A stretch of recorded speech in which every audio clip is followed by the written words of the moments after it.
going to do today is a class called The Anatomy of a Bracha. And that is because most people in the world know that after the word, in a blessing, let's say, Baruch atah Hashem Elokeinu melech, what? Haolam. See, everyone knows that. No, almost everyone knows it. It's rare that I ever find someone who doesn't know those 6 words. Baruch atah Hashem Elokeinu melech haolam. Everyone seems to know those words, but very few people you'll ever meet know what they mean. So I figure it's a good subject of a class. Let's figure out what all 6 of those words mean, so that when you'll be saying it throughout your life, you'll actually know what you're talking about. How do you guys like that idea? What do you think? What do you think? Would it be nice to know what those 6 words mean? Okay, you got to understand that 4 of the 6 are things we're calling God. Okay, we're calling him you. We're calling him Ado. We're calling him Elo. And we're calling him Melech, which means king. 4 of the 6 are names we're calling God. And what are those names all about? And the only last 2 words are Melech and Haolam. Those are the last 2 words. Belet, Baruch. I'm not used to talking at 3. Baruch and Haolam are the only 2 other words, which is blessed and the world, or the universe. Okay, so let's get started. We're going to start with the word Baruch. Okay, the word Baruch, which has a root, has many meanings. The root is Bet, Resh, and Chaf. That's the root. Most Hebrew words have 3-letter roots. There are some Hebrew words that have 2. Most have 3. So it's Bet, Resh, Chaf. And Bet, Resh, Chaf has 3 meanings. We're going to focus on all 3. One is blessed, which is a little strange. I'm not sure, because God doesn't need our blessings, but blessed, that God is blessed, like praised.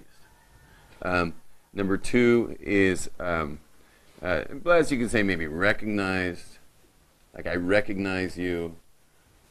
Is that a Z? Is that right? Recognize. The other is the word for Baruch is knees, and the last word is elbows. Just kidding. Reservoir or source. Brecha, from the word pool. Okay? So Baruch means blessed.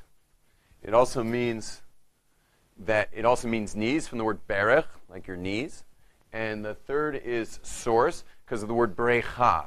Brecha in modern Hebrew is what? What do they call it? It's a pool. Like if you go swimming in a hotel, if you look in the elevator in a hotel, it'll have a floor called the brecha, where you go swim. Okay, it's a pool. But in history, swimming wasn't what people did with bodies of water. You know, you may have swam, but the main thing of a body of water was the source. It was the source of sustenance. That's how you survived, was you had a reservoir and you used it for your life, for drinking and for agriculture.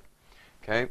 Now, let's start with the knees. Okay? Look at my knees. I want you to look at my height right now. Okay, I'm going to mark the height right here. Okay? Okay, there's my height. And now I'm going to use my knees. Watch what happens.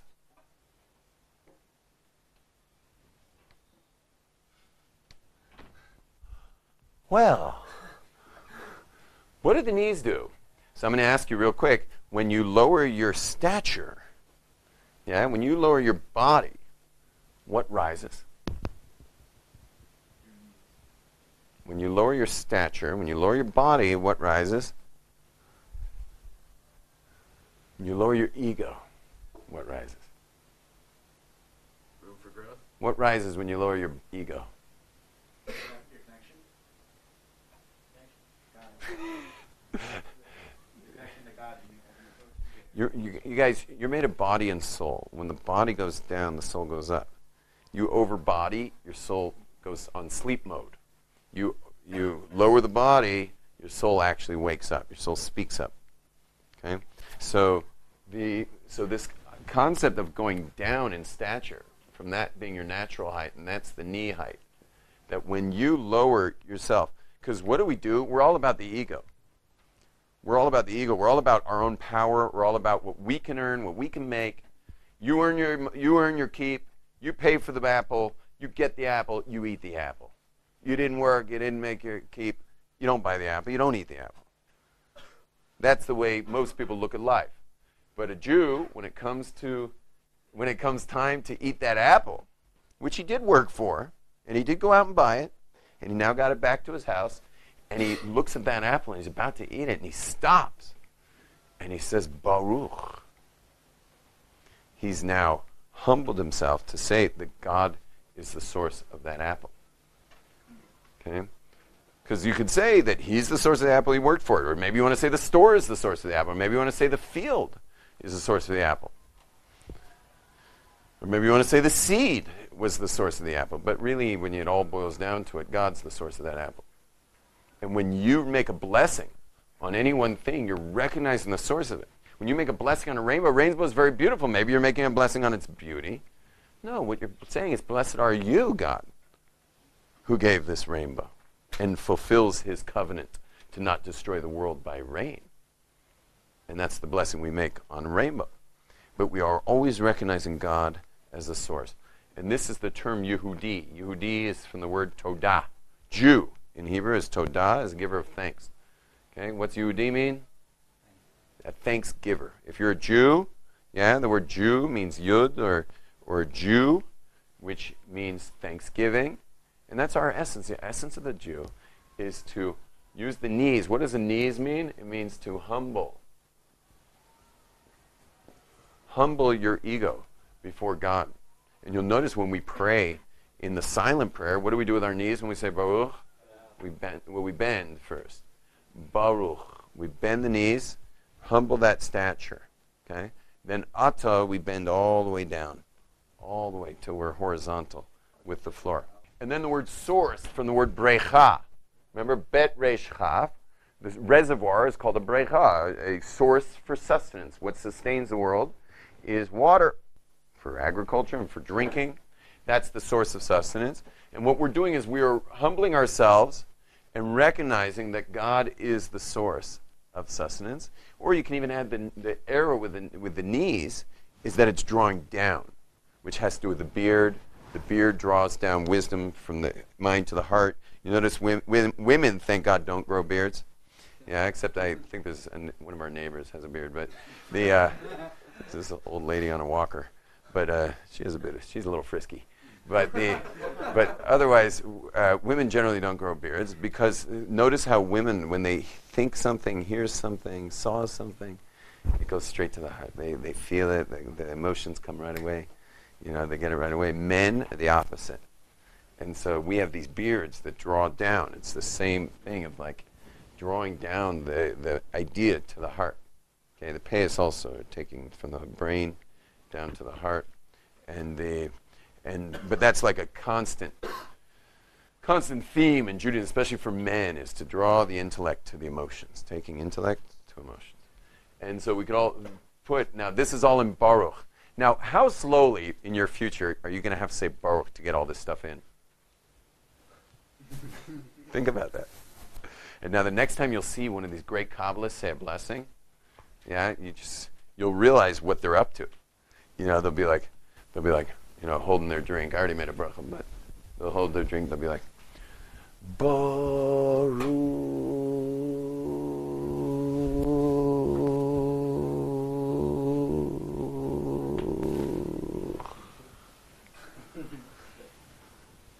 And you're thinking, like, what's the matter with this guy? Lift the needle off the turntable. I'm going to play you some blessings, some of these amazing blessings. I'll play you the best one at the end. We'll finish the class with the best blessing. They have some YouTube blessings that blow your mind, of Rabbis making brachas. Okay, now we're going to the next word. Yeah. Now the next word is ata. Ata. It's got an a and a a and a to. I don't know if you guys know, because most people pronounce these the same, but these are separate. A o. A o. Yeah. Ato. Try that. Ata. Ata. You don't have to do it so pronounced, but it's important to do. It's also important to note that the same O is on the end of God's name. So it's not Adonai. Okay? Normally I wouldn't say such a thing, right, without a blessing. But if I'm saying nai, it's not really saying it right, so it's okay. But it's noi. Yeah? If it were like this one under the I, so it'd be Adonai. Yeah? But it's not. It's a kom. It's Ado. No, I'm not going to say it. Noi. Okay? Noi. Everyone try the word noi? Noi. Okay? So there's nai. It's not. Noi. It is. Okay? So, yeah. Okay. Now, it's interesting though. The word for this kind of vowel is pasach. Pasach means door. Petach. A door, which means it's open. Right? Ato. Yeah? And the word for the one that looks more like this is called a kometz, which means to contract. It really literally means to contract. So the contraction of the mouth is how you make the sound. So it's ato. You see that? Pasach, open, to, kometz, contracted. Okay? Now, Ota is an interesting word. I'm not going to go too deep into its Kabbalah, but you'll notice it's got an aleph till a taf. That's the first and last letter of the alphabet. The alphabet. Aleph till taf. And the hey is amazing because it's the 5 exits of the mouth. Okay, so that's how you make the sounds of aleph till taf. You have your guttural, that's like the ches, minha. Yeah, the guttural, the palate, the teeth, the tongue, and the lips are the 5 ways of shaping the sound that comes out of your vocal cords. There are 5 exits to the mouth. But we're not going to go into that right now. What we're going into is its meaning. What is the meaning of ata? You. Excellent. The meaning is you. Now, our rabbis say that that's chutzpah. Chutzpah, you know what chutzpah means? Chutzpah means it's brazen. It's not right. How can you call God you?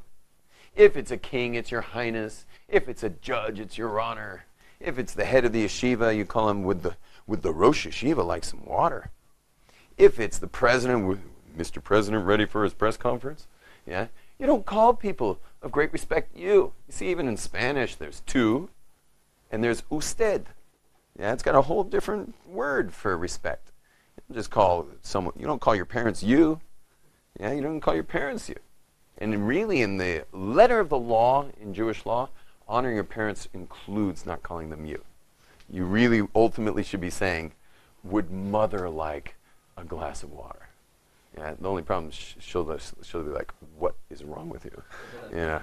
So you can't do that, but in the ultimate picture of things, you would say, would father like some more bread? Like that. We don't do that today, but one thing's for sure is you never call him by his first name. Okay, that you never do. And it's really dangerous in our world because the kids are raised never to call their parents ever by their first name. And so what happens is the kid's lost and like, who are your parents? The kid's like, Goldstein. Like, it's the first name. And the kid's like, can't say his first name. Forbidden. We're like, well, which forefather is he named after? Oh, Abraham. Yeah. So, anyway, ata means you. Okay? But you get how that's chutzpah? How can you call God you? Why don't we have another name of God? And the answer is, when you lower your stature, when the body goes down, the soul comes up. And then you can call God you. Let me explain. When 2 judges are playing tennis together after their day in court, do they call each other your honor? Would your honor serve, please? Do they do that? Would your honor like a beer now that we've finished playing tennis? They do not do that. They're contemporaries. Contemporaries call each other you. Okay, and also heads of state call each other you. They don't call each other these formal names. They hang out, smoke their cigars, and talk about things. So you is a contemporary way to refer to God.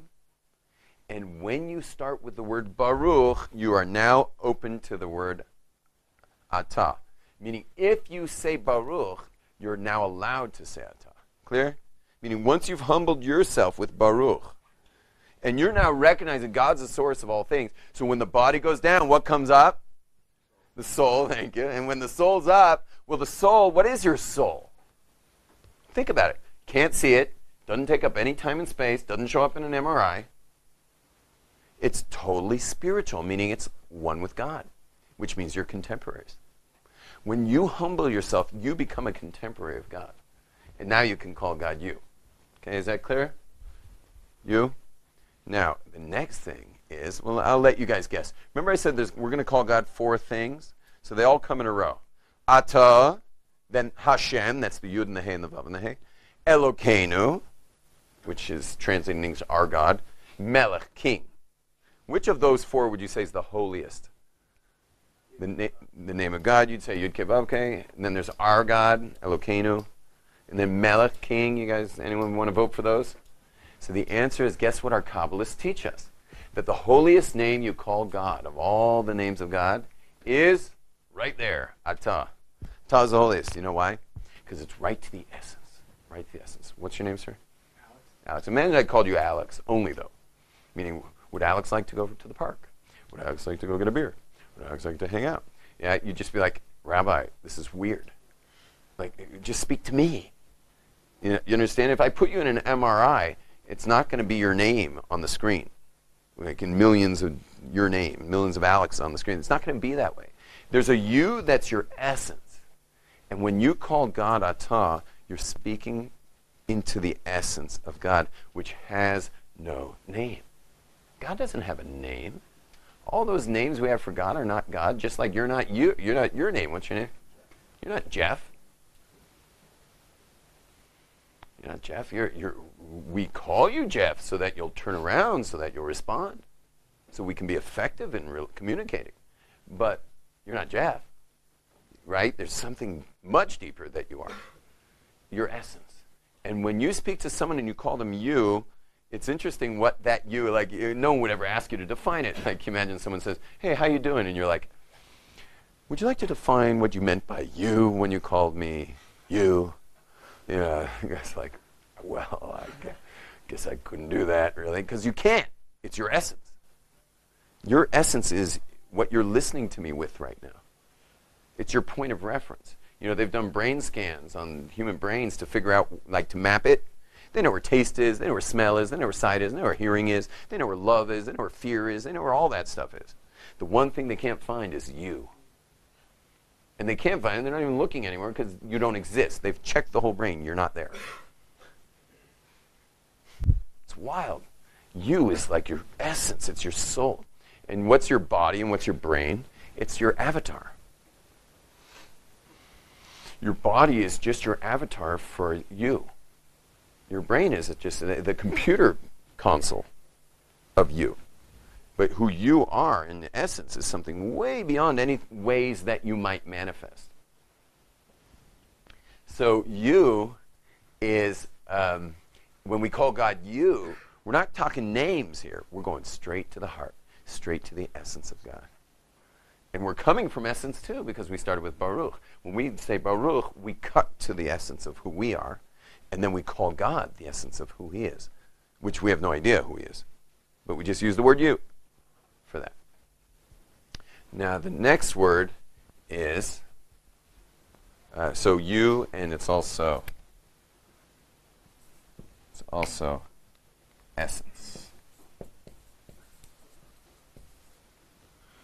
All right, very good. Now, the next word, I'm going to put lines by it, is Yud and He and Vav and He.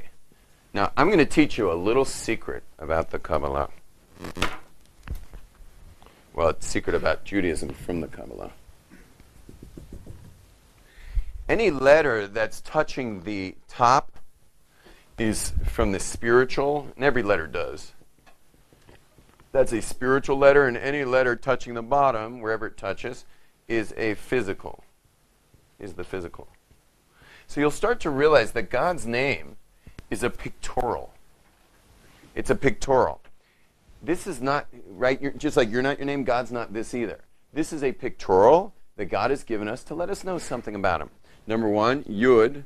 The Yud represents pure idea. That's a Yud. A Yud is pure idea. Right? If you suddenly said, I want to buy an ice cream cone after yeshiva today, did anything happen? Anything happen in the real world? Not at all. It's pure idea. It's plan. It's potential. You may not. If I want to build a house, that's yud. Oh, I'd like to build a new house on top of that mountain over there. Okay? Pure yud. Nothing's happened. Now, the next letter is a hey.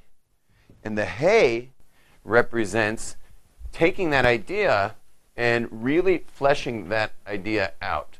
Take an idea and fleshing it out. Hey represents dimension. Okay? Whenever you got a hey, you're talking about the dimension of the thing. And that might be the blueprint of the house. I want to build a house. Now, I haven't built a house, but I know what kind of house I want to build. And that's the hey. Okay? It's all the dimension of the thing. So yud is like the seminal idea. And hey takes that idea and gestates and takes that seminal idea and creates a baby out of it, even though there's no baby yet. But it at least creates a blueprint of what it is you want. And so, Kabbalistically, God's saying that I have an idea to create the world. This is the idea fleshed out. But look at the vav. Look at what an interesting letter vav is. What is vav? Vav is a yud. Only what? Boom. The vav brings it into actualization. It's the actualization of an idea. So like I'm a yud personality. I have a very strong yud personality. I'm such a dreamer. I have all these plans for Israel, and like I'm always saying if I were prime minister, and, you know, all these things. I'm an idea guy. I'm not a very good implementer. I'm very good at ideas. So I have vav people who work for me. I hire vav people who work for me, and they make sure my ideas hit the ground. Got that? And any of you guys, raise your hand if you're more yud types. More yud types. So wouldn't you love to be able to afford a vavnik? A vav? Wouldn't you love to be able to afford a vav? Well, can you afford a vav to implement all your ideas? You might think you can't, but you should know that it's in the implementation that you'll be able to afford the ideas. You get that? So what happens, a lot of people say, if I only had the wherewithal, I would do all this stuff, right? Nothing will ever happen there. But when you collaborate with a vavnik and you create a business plan, and the two of you get together, and you might need some seed money depending what you're producing. But once you seed it, then you will both be well provided for financially.